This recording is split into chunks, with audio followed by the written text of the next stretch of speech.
What's up again, guys? Brian here at 3TR, and I have another one of my own requested top 10 list videos to share with you guys today. Now, I gotta be honest, I was actually a bit surprised how many of you out there were actually really interested to find out what my top 10 favorite wrestlers are, so I can't really thank any one individual person this time around, so I'll just thank the number of you out there that actually request this particular list, because the fact you guys requested this video probably would have been put up eventually, but you guys made it all the more special to me. So, starting off real simple with number 10. Oh, before I begin, I would just like to let you guys know that I won't be posting pictures of each of the individual wrestlers this time around, because I've actually found that with my particular editing software, it actually takes maybe a good 2 hours longer in order to do like 10 to 11 different images, so I'm just sticking with one so I can get this video up as fast as I can. So, starting off with number 10, I picked John Cena. Now, I know a lot of people give John Cena a lot of shit, but I'm not really one of those people. I don't really see a good reason to really hate the guy. I mean, yes, he's not the best wrestler. Yes, he doesn't really have the best mic skills. Yes, his matches are sometimes predictable during certain circumstances. But he's an overall good guy, he's a hard worker, and if you give him the right storyline, you give him the right person to work with, he can actually turn out some pretty phenomenal matches. I mean, who can't forget that match he had with Daniel Bryan at last year's SummerSlam? That was a great match, despite the fact that he lost. And, although I personally think he should lose tomorrow at Extreme Rules, and hopefully that will be the beginning of a storyline which, I hope might lead to a heel Cena. I just think that as an overall package, he really is a reasonably good enough wrestler, and he's had his moment in the spotlight. And if you actually go back and look at his matches between 2005 and 2008, that was kind of the time period I was actually really getting into wrestling. He really had some pretty phenomenal matches, so maybe we shouldn't hate him for where he is now, but maybe look back at what he's done over his career, and we should appreciate him for that. And that is why he's number 10 on this list. Going on to number 9, I picked The Undertaker. The Undertaker's really not very high on this list simply because he really doesn't wrestle very often anymore. He usually wrestles maybe once every year up until this year's WrestleMania, where the streak was finally broken, and that really begs the question of, are we going to see him again? Is he going to have one final match? I mean, even though the streak's been broken, is there a possibility that we could still see him take on Sting? Which there's been a lot of talk over the internet that could still happen, and I still would be really interested to see it. But it's just really what he's done over his career. He's had multiple different personalities. They've all been very entertaining. He's really had some of the most extreme type of matches, and it's just his commitment to the business, and that's what I really respect. I mean, it's one thing for a wrestler to come into the WWE, do their thing, then leave and go on to do other things, but for him to have been with the company as long as he has, that just demands respect. Going on into number 8, I picked Randy Orton. Randy Orton probably fits in the same department as like Cena, in which I've seen a good amount of his sides of being a face and a heel, in which personally I think he's a lot better as a face. But he's a very, very good technical wrestler. In fact, if you actually look at my entire list, you'll notice that he's actually the highest of all the wrestlers that are actually active these days.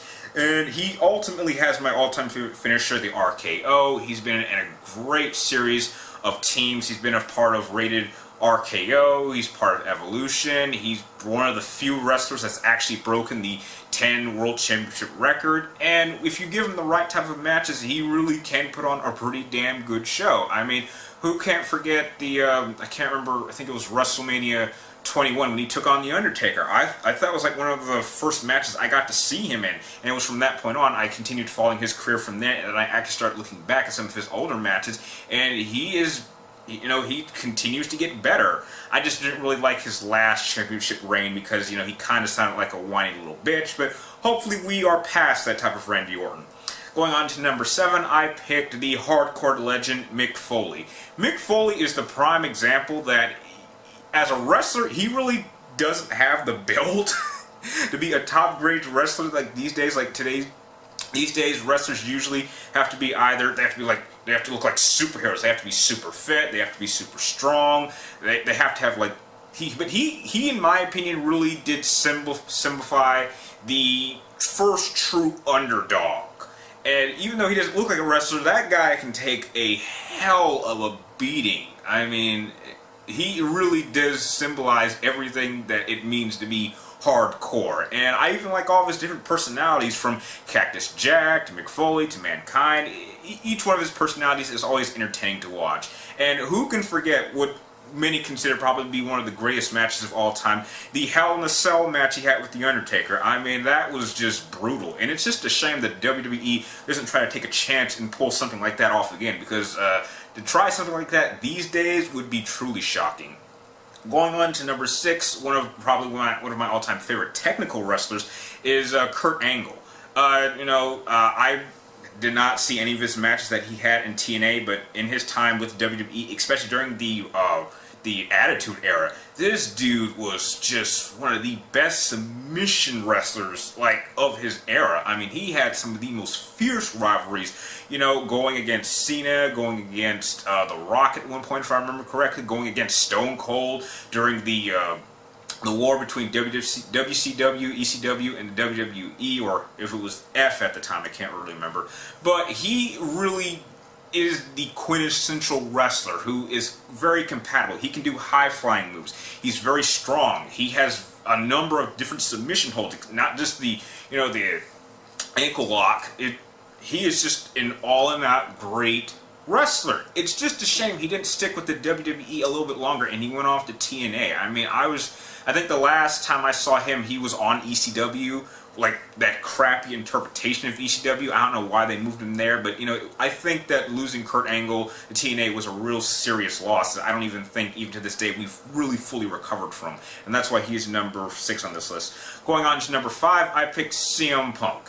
CM Punk, great wrestler. Shame he left, but I admire him because he is the type of person, not just inside the ring, but outside the ring, who really sticks to his guns. He is the best in the world. He's really good. He can take on guys that are a lot bigger than himself. He's very good at taking advantage of the situation. He's a very serious opportunist, and he has amazing mic skills. I mean, who couldn't remember the pipe bomb? And now a number of people have also tried to attempt the pipe bomb. If I remember correctly, I think AJ Lee also had her kind of own little pipe bomb. I think she kind of got that from CM Punk.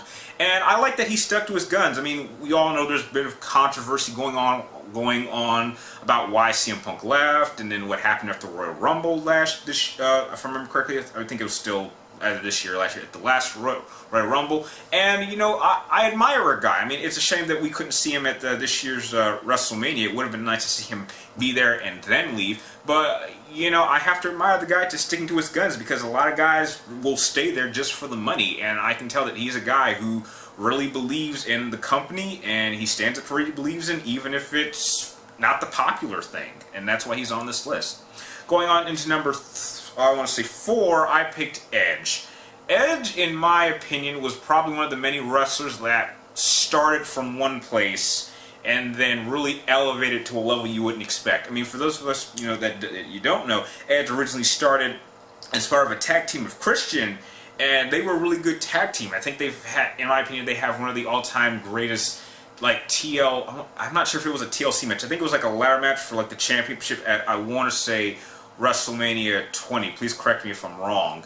And he elevated into being a very good, single wrestler. He was the first Money in the Bank winner, and he went on to join the club of wrestlers that broke the 10 championship record. That's very impressive. I think that out of any wrestler I've seen over my period of time of being a wrestling fan, he really did make the most improvement. I mean, some people go in and out of being heels and faces and, going from championship, main eventers to falling back down to grace. But no, once he got to that level of being a top level main eventer, he stayed there, and he deserves to be there. And, to quote Edge real quick, well, I think one of the best quotes he ever made was that he said that, if I remember correctly, he says, in this business, you don't have to be the biggest or the strongest or the fastest, but you do have to be the smartest. And he is well deserved of the title of the Ultimate Opportunist, and that is why he is number 4 on this list. Going on to number 3, I picked The Rock. What more can be said about The Rock? The guy left WWE, became a really, really great actor. He's going to be Hercules this year. There's rumors that he's going to be a member in the Warner Brothers DC series of films. I'm really curious what that's going to be. But the guy has amazing mic skills. He's a great wrestler. He's got a good number of submission holds. He brings a lot of that charisma that I don't think a lot of wrestlers even today have. And, you know, I'm sure a lot of us would really like to see him back, but I'm actually happy that he, you know, not only did he leave to be a movie star, he has actually grown on me as an actor. This is a guy who really can act. He can do action very well. He's actually been in, I believe, if you've seen the movie Snitch, he can do drama pretty well. And I'm not saying that he might be Oscar worthy, which, you know, that would be a surprise, but it's just the fact that he can be more than just a wrestler, and I think he's proven that time and time again. And, you know, I'm sure, you know, at the last WrestleMania, I'm sure that wasn't the last time we're going to see The Rock. I'm sure he's going to come back. I'm not sure if he's going to do another match, but, you know, he'll definitely be back to acknowledge that, you know, he really appreciates the love for the business and that wrestling is definitely in his blood, and that's why he is number 3 on this list. Going on into number 2, I picked HBK or Shawn Michaels. Shawn Michaels, to me, he's Mr. WrestleMania. He outperforms everyone every night. He has one of the coolest finishers, the sweet chin music, the super kick, or some people call it the super kick. There's not enough for me to really come up with anything to say really bad about Shawn Michaels. He is an amazing heel or face. He kind of mixes, you know, the two into kind of like a gray area, which, you know, some people have talked about for many years. He's been in one of the most controversial matches, the screw job with Bret Hart. He's had some of the greatest rivalries with Triple H. He's part of DX. He just is an overall just perfectionist. And he's been in a series of great matches. I would say that out of all the wrestlers on my list, he probably has the most that I would consider like classic matches out of all my wrestlers. And, you know, that there's just not enough for... I'd have to do a whole video explaining why Shawn Michaels is such an amazing wrestler. And even though he's retired, he continues to hold a presence. And he holds a standard that I don't even think a lot of wrestlers still working today have yet quite reached. And I don't think they ever will. And that leads me to number 1. Now, I'm sure number 1 is going to be pretty obvious. It might be on some of your guys' list if you guys ever do decide to do like a top 10 favorite wrestlers. It is Stone Cold Steve Austin. Stone Cold Steve Austin is the definition of the word badass. I mean, if there's a dictionary that has the word badass, the only thing you should see afterwards should be Stone Cold Steve Austin. That is the dude, in my opinion, that made the Attitude Era what it was. And in my opinion, that is the most entertaining time in wrestling history. Whether you look at wrestling today or you look at it before the Attitude Era, it was never more entertaining than during that time. And that guy was at the center of it. He had the best promos. He had some of the best matches. He had some of the best rivalries. He had the best personality. I mean, his rivalry with Vince McMahon is legendary. The things he did. The man drove a beer truck into the arena and sprayed everyone. You don't see stuff like that anymore, and we need that. He is just the prime definition of how you take entertainment to a whole nother level and revolutionize it. And it's nice that someone like Daniel Bryan has so much support, you know, with the WWE Universe and the whole Yes movement, but trust me, Daniel Bryan may be good now, but he will never be a Stone Cold Steve Austin. And that is why Stone Cold Steve Austin is my number 1 favorite wrestler of all time. Now that you guys know my list, I would like to know what are some of your guys' favorite wrestlers of all time. Please tell me your list in the comments down below. And if you like this video, feel free to like, comment down below, and please subscribe to keep track of my future movie, video game reviews, and topic videos like this one. And like always, thank you guys for watching. You're awesome, and I'll see you next time.